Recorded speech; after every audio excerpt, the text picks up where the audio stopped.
Good morning. This is Gaming Perspectives with Saul and Jolene. And today we're talking about the easiest games for new GMs to run. Ooh, I like that title. He didn't like his title, so I had to make it up on the spot, people. There you go. Yeah, mine was kind of like, Anyway, so this question was asked on Reddit, but the person had a list of games, like I would say 10 to 15. ooh, he had a list of games that he wanted to run or he wanted to play. He wanted to run. Oh, That he goes, which one of these is an easy game to run? are any of them on your list that Yes, you gave there's me? some. Okay. Yes, but not enough, I noticed. He put on the One Ring second edition. Oh. Is he a new GM? Yes, this first time Oh. GM. Exactly. So it was kind of like a laundry list of, and very interesting list of different types of games. Well- He had Moscow on there. Has he played before? He didn't say. They didn't say how long they'd been playing. So maybe he's a player Right. and wants to play and wants to run games now. Right. So maybe they have played D&D. or the One Ring. Oh, well, it was kind of far down on the list. I don't know. It was just a mishmash of games. So I was like, oh, wow, interesting list. I mean, if you're a Tolkien scholar, then that's a good game to Okay. play. Whether, I mean, you know what I mean? Okay, yes. If you're a token scholar and speak Sindarin or whatever it is, then you might. I mean, as a wanna new play. GM, if you know all the lore and stuff for the One Ring, then you could read it and figure out how to do it. Can you? Maybe. I don't know. I had to have a couple of people show me. Exactly. Me too. I mean, you're not alone there. It's a very interesting concept in the game, and I'm not sure that for a brand new, The fighting in and of itself is just what do you call that? it's layered upon layered. It's You have to choose your stance. abstracted. Yeah. Right. It's not about blow to blow. It's these maneuvers that you're doing and stuff like that. That is the One Ring. So there was a couple other ones that I thought were like too complex Okay. for a first time GM. So which ones did you think were okay for a new time GM? Well, these First aren't time. off his list. I just made up my own. Oh, okay. In keeping that, I want to mix up the genres too, because like for a first time GM, you may want a science fiction game, you may want a fantasy game usually, or something like modern game. And But stuff as a like that. caveat, if they were watching D&D 5th edition actual plays online, then that's probably the game they're going to want to play.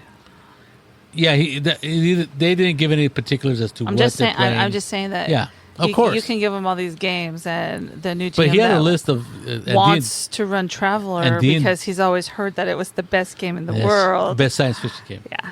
They did not say what games they had played or what games they wanted to run, and D&D wasn't on that list, so I thought it was kind of weird. Okay, so what's yours? So mine is, if you want to retain Are these in any order? Or absolutely just, no order. Okay.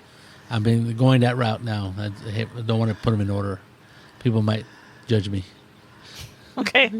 So I picked a game that was fantasy orientated because D&D is very popular, and somebody who wants to run a game like D&D but not D&D because it might be too complex for them or their players is Dragonbane. I thought you use the D20, so any dice set that you buy will have the D20 and all the other little polyhedral dice. They're simple rules, simpler than D&D 5th edition, I should say. It's a lower level type game. You don't advance. You don't become super powerful very quickly. You're making this sound like not a game I would want to run. I've played in it. And do you want to play it? You like It's fun to play. Yeah.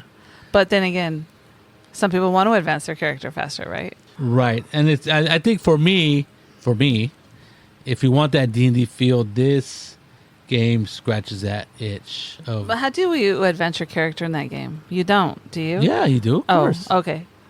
Have we? I don't think we have. Yeah.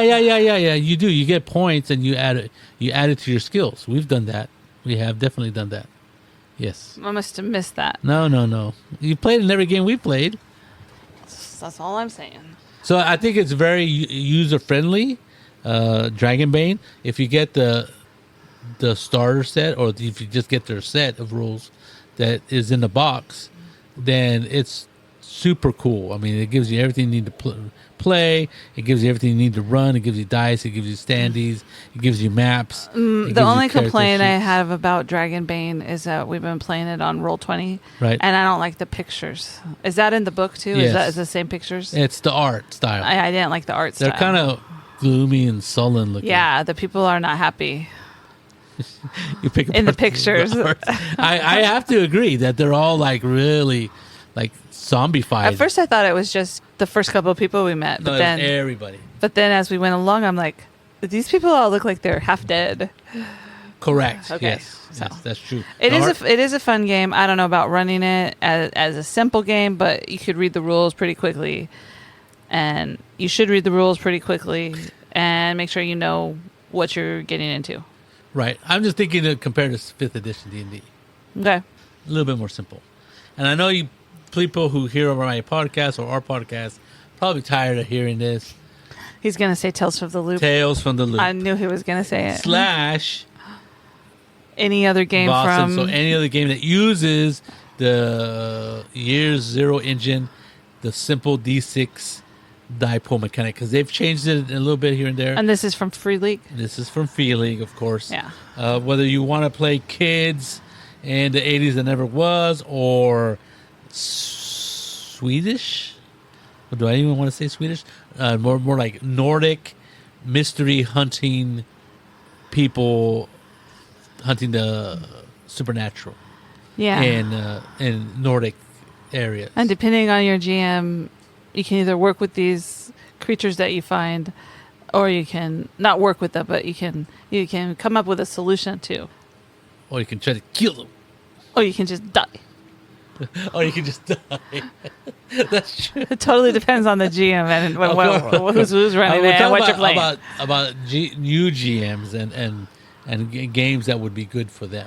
Yeah, I'm not sure if Vossen is a good one for... I think it's pretty simple. It is. I do like it's a 2d6. So no, it's a dice pool. Yeah. Just like Vossen is a dice pool? Just like Tales from the Loop. Oh.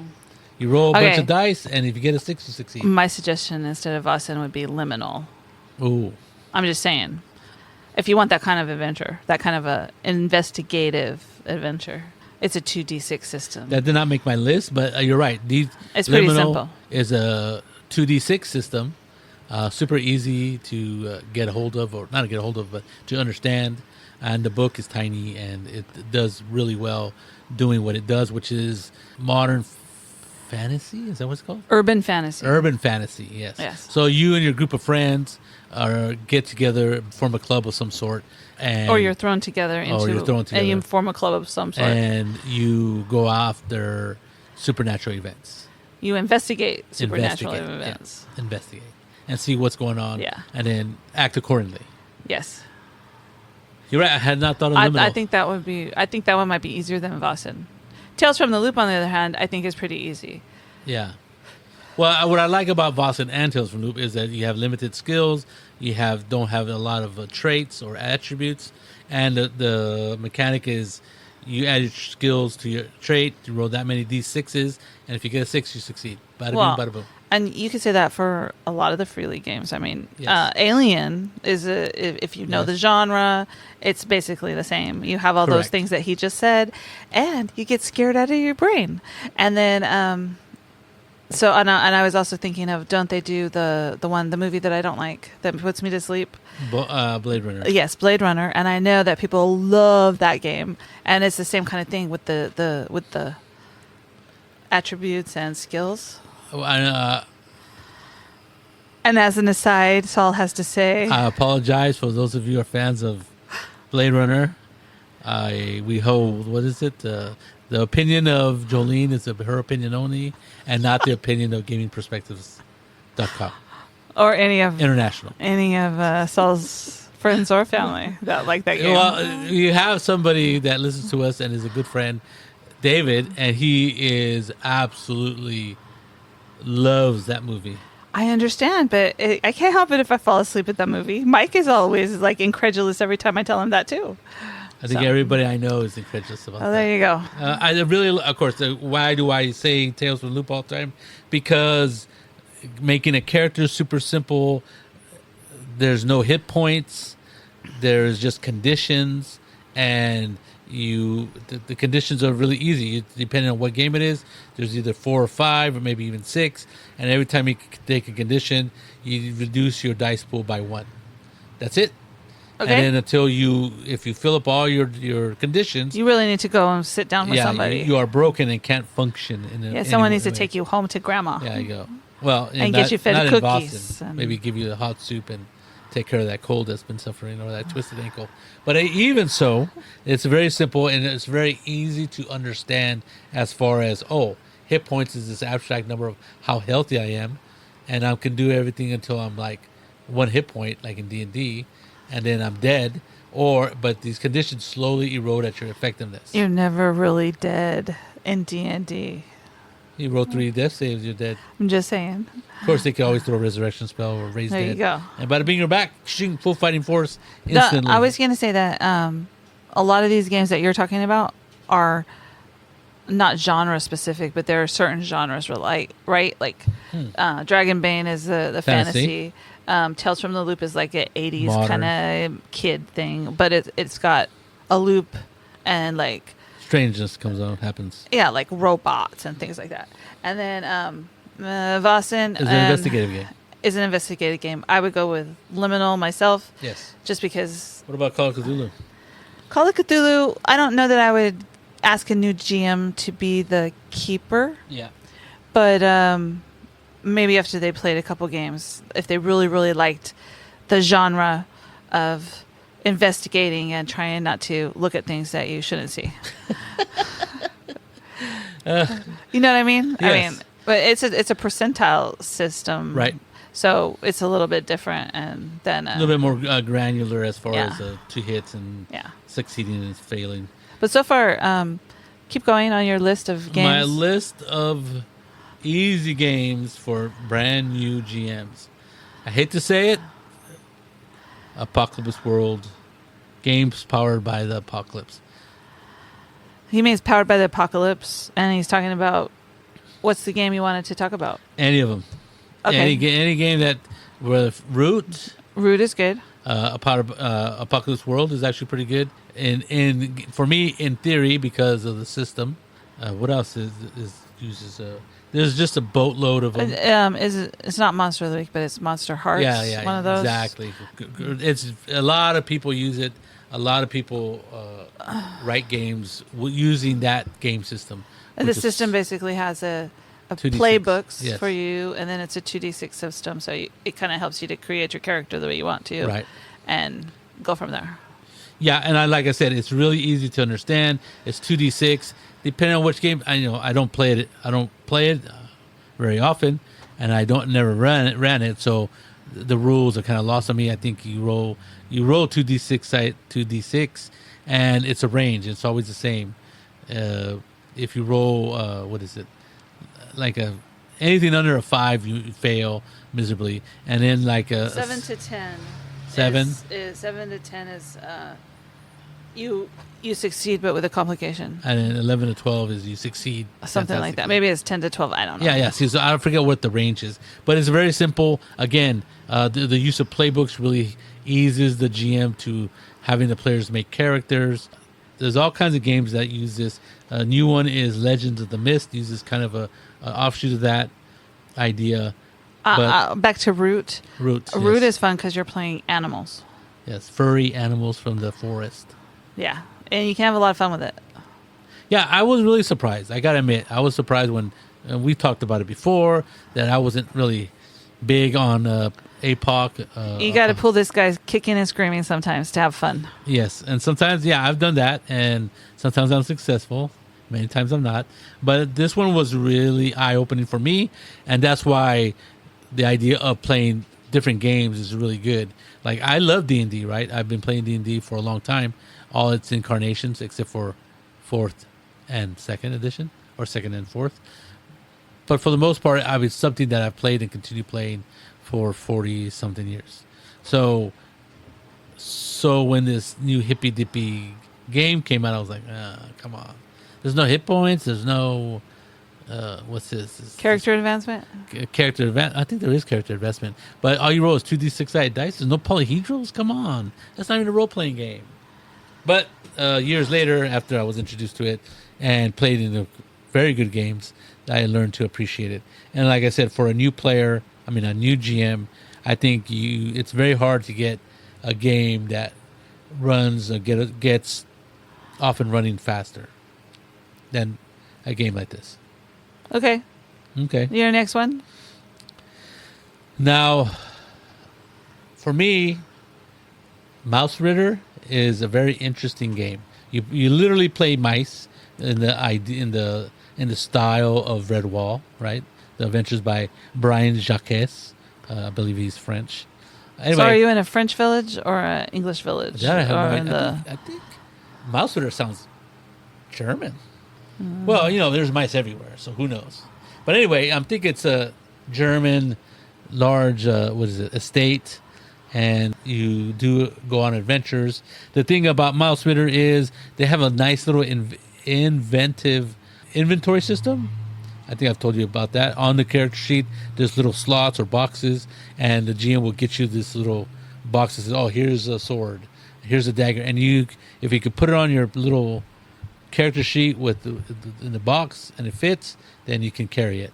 If you have something that doesn't fit, well, you can't carry it. You got to get rid of something and carry something else. So I think that's pretty cool. I think for new players, when they see that, they go, oh, this is what I can carry. So if I get a sword, I have to give up 2 daggers because the sword is bigger than the 2 daggers and stuff like that. So I think that's pretty cool. Next is, it's very deadly, right? It's not hack and slash. When characters hit, they get damage to themselves. Well, they're mice after all, right? So it's very deadly. And mice being mice shouldn't be attacking dogs and stuff like that, even if they have a needle for a sword. So that makes the characters squishy. The character's squishy, but it makes the players have to think and solve situations instead of resorting to violence. Again, this is a really good game, especially if you have kids. I think they would work with, and if it's good for kids to play and to understand, then I think for GMing purposes, it's something that could easily be run by a new GM. Okay. I just want to know, is the system hard? No, I don't think so. Is it a 2D10, 2D6? Ooh. You don't remember? No. Okay. I have the PDF of it. It's okay. I don't need to see the PDF. I gotta go look at it right now. Ooh, you're right. I don't know what the... I'm just wondering... I think you use 6-sided dice for some reason. He could be wrong because he's wrong. Just guessing here. Yes. But you get to play cute little animals, or mice in this sense, and you go on missions and quests. Very cool. Check it out. Cairn, how do you say that word? Cairn. I guess it depends on who you are and where you are. I think it's something to do with English or British or something, right? So it's the word. Anyway, it's a fantasy game. It's a D20. Very familiar with D20s if you've played D&D. But this is a roll under system. Okay. There's only 3 stats: strength, dexterity, will, power. And it is very deadly, right? Sorry, did you say willpower or will and power? The strength, the dexterity, and willpower. Okay. I hesitated there. I was just going to say will, but I think willpower, same thing. You don't have to roll to hit. You just automatically hit. Automatically? Yes. The variation is how much damage you do. I see. Because if you roll to hit and you should be able to hit things. You're trained to fight, right? No roll to hit. This is kind of OSR-like because it's rulings over rules. The GM is a neutral player. Okay. I'm not sure that this is for a new GM to run then. Why? If they're new, how do they know all this OSR and rulings over rules and stuff? Well, because they're trying to attempt to do something, and you as a GM arbitrate whether that is possible or not. Does it tell you that in the rules? There's rules to the game, but there's not they don't have all these rules that say this, and then you can counter it by doing that kind of stuff. They're just rules. Like, this is the base mechanic. This is what you can do with your will, strength, and dexterity. I see. I haven't played this game, so I can't. It's really. classless and levelless. Whew. I don't know. And it's super deadly and super cool. So because I'm going to disagree with you on this one then. Just like Mouse Ritter where you try to think outside the box or try not to resort to violence because it's deadly. Hello. Fighting with swords, people die. It's dangerous. Somebody can get lucky and hit you and chop off your head. But so this game kind of is good for that kind of experience. It's not a power fantasy. It's more like gritty, easy. Not easy, but yeah, it is easy because the GM doesn't roll any dice. Well, okay, I'll give you that, but I don't know. I'll run it for you. I don't know that I would suggest that a new GM run it. I'm just saying because they may not know that the world is dark and gritty. They may think it's like D&D, not dark and gritty. Well, I would hope that any GM, even you, would read the rules and read the books to run a game and get a general idea of how to run. Okay, okay. I'll agree to disagree. Not everybody can run D&D right out of the gate, especially with all the rules there is to D&D. Just saying. Okay, the next is simple, one-page RPG, Lasers and Feelings. Is that the only one? Well, there's a ton. I like the bear one with the honey. The honey bear, yes. So this is called. I forget what it's called.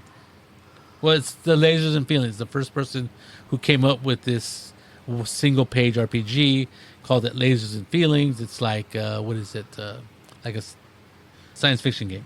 So there's only 2 stats, and basically they're offshoot of one or the other. So you have 6 points to spend on either laser and feelings, and whatever you don't spend on laser, you have for feelings. So you're good at shooting, lasers, and anything physical, and then there's feelings, anything emotional. What if you choose 3 and 3? Then you're balanced in that sense. Okay. Not really good at one, and not really good at the other.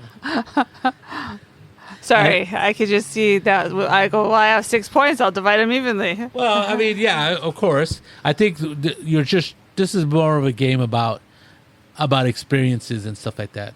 It's not a combat heavy game, obviously. It's not an anything game. It's a game about the GM presents a situation, and there you go. You are able to. This is a very loose framework of rules, but enough that you are, when it gets down to deciding whether you are able to do something or not, you have that rule. You have those rules in the game that allow you to play a game. And there's another one. There's Tooth and Claw, where you play like in prehistoric times. There's Sandals and Swords or something like that, which is Romanesque in it, and the only thing that changes is the flavor of they have like little simple tables that have information or stuff that pertains to whatever genre that the game is trying to emulate. So, for example, they have a Star Trek one. I forget what it's called, but that one's 2 pages because there's a sheet there's a page for the lasers. The ship. Oh, the ship has its own page. Right. So there's different rules, but in the 1-page rules, there's tables and stuff like that for like attacking and defending and stuff like that. But the main part I think is pretty funny or pretty useful is they have a quick and dirty table to roll for an adventure. You just roll up in the adventure. It gives you the bad guy, gives you the situation, and it gives you what they're trying to achieve. Okay. So super quick to make a game. Once again, I'm just gonna say that when you roll for the adventure, that might be too much for a new GM. I think it's an option, not necessarily need to. I'm just okay. If it's somebody like me, they would appreciate a table to give them a hint of what kind of game they can put together. Yes, but you've been running games for 40 years. Yeah, but I still need that hint, sometimes that helpful hint of how the game what the game should be about. I understand. And I think there's a lot of people out there like me. I think what really happens, this is advice for what games a new GM should run. I think what really happens is you or your friends see something and want to play that game. So if it's Call of Cthulhu, it doesn't matter how hard it is. You're going to learn it and run it for your friends. If it's D&D 5th edition, same thing. Or if it's Tales from the Loop or any of the games that you mentioned, if your friends really want to play those games and you want to run it for them, you'll figure it out, right? Yes, there's always that, right? Because people, when you first pick up the any role-playing game, somebody has to run it, and somebody has to play it. And how you divide or figure that out. For us, when I was a kid, it was my brother because he was older than me, and he had already started playing. So he was naturally the person to run the game. Right. And if some 11-year-old, 12-year-old, 13-year-old could learn to play D&D 2nd edition, then hell, anybody can learn to play anything, given enough, time and enough gumption. Because like our son and his friend, they're the same age, they're born 2 days apart. When they wanted to play Pathfinder instead of my hokey made-up game that I was making for them, they buckled down and read the rules and read the rules and read the rules. And by the time they were, I think we said they were about 6 or 7. And by the time they were 10, they were experts in Pathfinder. And still are. Well, So- see, that's all I'm saying. So is that it's the ganas, right? Because- how much do you want to play? because I know that I don't know, when we were playing Shadowrun and I was watching trying to figure out how to make a character. Yes. I watched these guys who, the one guy had played the game once and all of his friends thought it was so cool they wanted to play it, but he's the only one who had the book and had read the book. Yeah, I remember you telling me that. And I watched them, and it took them a long time, and they had to figure out what the rules meant as they were going to make their characters, right? Right. But it depends on how much you want it to play much that you game. want it. Right. Right. There's always that, right? There's always, what game do people want to play? Because I could want to run any game that I want to run. And some people don't want to play it, then no, I don't want it's to not play going that to do game. that. And I can force them to play, And they're not going to have fun. and they're not going to have fun, and then you're not going to have fun because you're like, oh, come Why on, am just I freaking here? decide what you want to do. Well, I don't know what's the best way to play. Don't matter, just do something.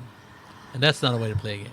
I think most people who are new, even if they're new GMs, know what they want to, or have an idea of what they want to run, the kind of game they want to run, right? The kind of game, And yes. they want to talk to they're going to, it usually is because they played in a game, or they saw something about a game, or they saw on Big Bang Theory, they were playing Dungeons and Dragons, Right. and they picked up the book and went, oh, this is fun. This looks fun. This does look fun, yes.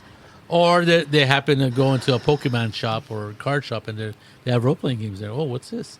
And there's all kinds of weird things that happen. Why people pick up a role-playing game book and say, oh, I want to check this out. And it also depends on how, even if they're a new GM, doesn't mean they haven't played for a long time. Doesn't mean they didn't grow up playing games with their Well, that's parents true. and their friends and stuff like that. Right. I mean, this kind of, I know it's begging the question, but this is kind of like a new GM who probably hasn't been playing that long. Okay. I mean, that's ultimately the vibe I got from the person who asked this question. So then my advice would be, But he did have a list of games, which I don't know if he had the So- physical or the PDFs. or if it was just a list of the games they thought looked cool. There's that too. I would say whatever game it is you want to play, make sure you read the rules.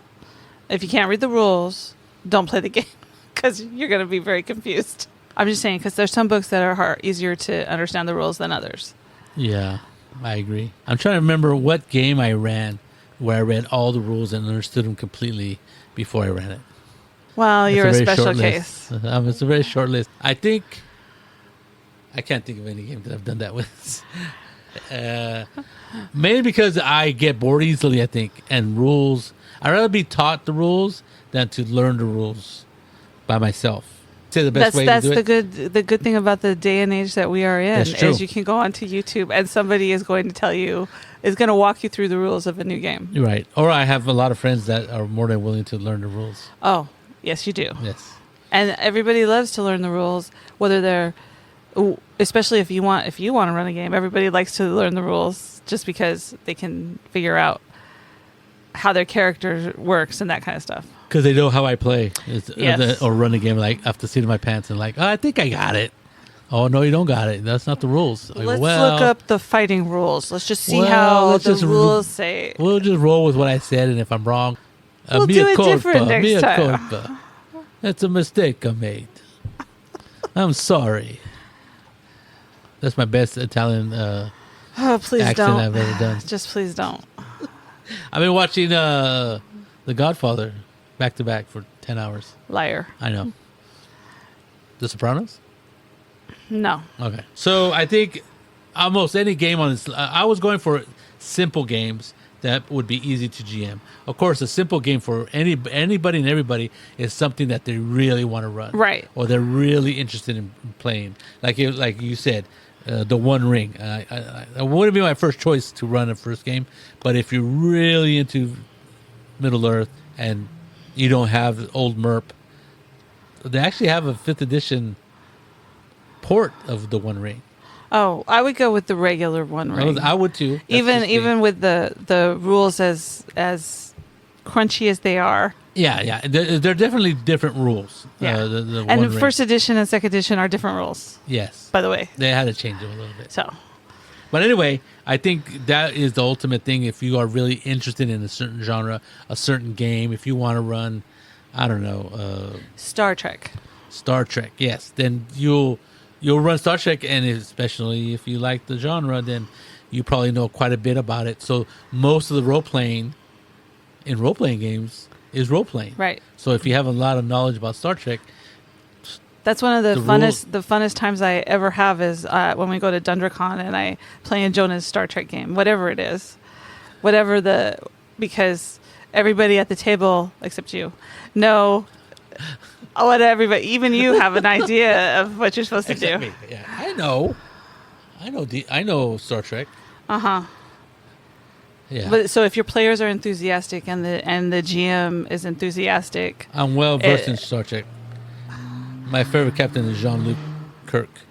Very good captain. He's my favorite captain. He's my captain. Right, Jean-Luc Kirk. Just flows off the tongue. Weirdo. Yes. So I think that ultimately, if you want a GM and you're GM, do it. And the idea that the guy is asking the question is like, well, I don't know what you like. To me, I'm like going, I'm not sure what you like, right, or what your friends want to play. So those are the two questions that you need to be able to answer. Which game, what kind of game do your players want to play, and do you like that genre enough to dig deep into it and create a world for them to play it? We should have that as the next topic. No. Yes, I think we will. There you go. This is Gaming Perspectives with Saul and Jolene. And you have a good day.